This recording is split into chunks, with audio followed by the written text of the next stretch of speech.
Hello friends खुलुमबाय दिनै आंनि गोदान भिडिअ बयखौबो बरायबाय। दिनै आङो नारजि ओंख्रि संनाय भिडिअ लाना फैदों आरोना बर'नि नारजि ओंख्रि संनाय नायलांबाय थादो मारै सङो आङो दिनै नारजि ओंख्रि संनाय नायनो नागिरदों माबोरै जायो गोथाव जायोना जाया। बर'नि नारजि ओंख्रि होनबाथाय बिराद गोथाव मोनखायो आङो। जाय गोथाव मोनो कमेन्ट बक्सआव खोन्थाहरदो लोगोफोर। अमा नारजि होनबाथाय जि जाखायोना दे होनबा नायलांदो फैदो। नै नारजिखौ सुनानै लानानै रुग्रोसै आरोना गोबाव रुग्रोसै रुइनायनि। नै जोंना खारै सगारनाया गोदान डिजाइनसो पेपाराव खेरखा होनानै सगारो बेलाय खेरखाया नै बिदि सगारबा साबसिन जायो आरोना। नै संनायनि थाखाय मा नांगौ संख्रि हालदै बानलु सामब्राम गुफुर रेडि खालामनानै लाखाबाय आरोना नायलांबाय थादोल' मारै सङो।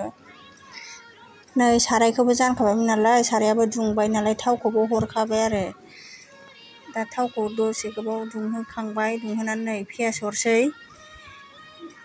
पियासखौ होखाना लाखाबाय। दायो नै बेदरखौबो हरबायमोन। दा नै संख्रि हालदै सामब्राम गुफुर बानलु हरबाय आरोना नायदो बोखारनानै एरबाय। नै नारजिखौ हरजासिगोन। नारजिखौ दहायनो रुनानै खारै होनानै सानानै दोनखादोंमोन। नारजिखौ हरबायबो बेदेर जानो गिनाया उल्था मोखां जाग्लायनानैसो हरनांबाय आरो।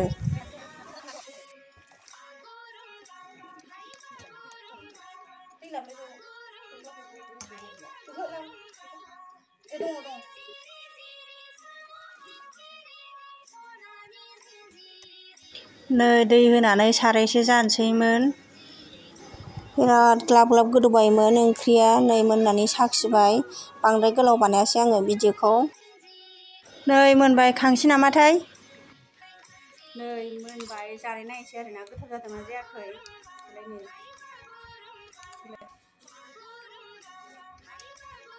गोथाव जाबाय आरोना संनोलाय गोरलै आरोना ओमफ्राय खस्थ' नारजि ओंख्रि संनाया बिराद खस्थ' जानोलाय गोथाव।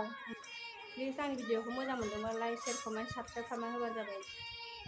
खालि नायनानैल' थाङोना गावस्रा साबस्क्राइबखौनो खालामा ओंखायनो भिडिअखौनो खालामनो बाबाय आं दानफिनजोबसैसो भिडिअखौनो आं भिडिअखौनो हगारनो बाबायसो साबस्क्राइबखौनो खालामा नालाय। दे होमबा लोगोफोर दिनै भिडिअखौ बावनो दोनथ'नोसै जोबजासिम नायनायनि थाखाय थेंक इउ स' माच बाय।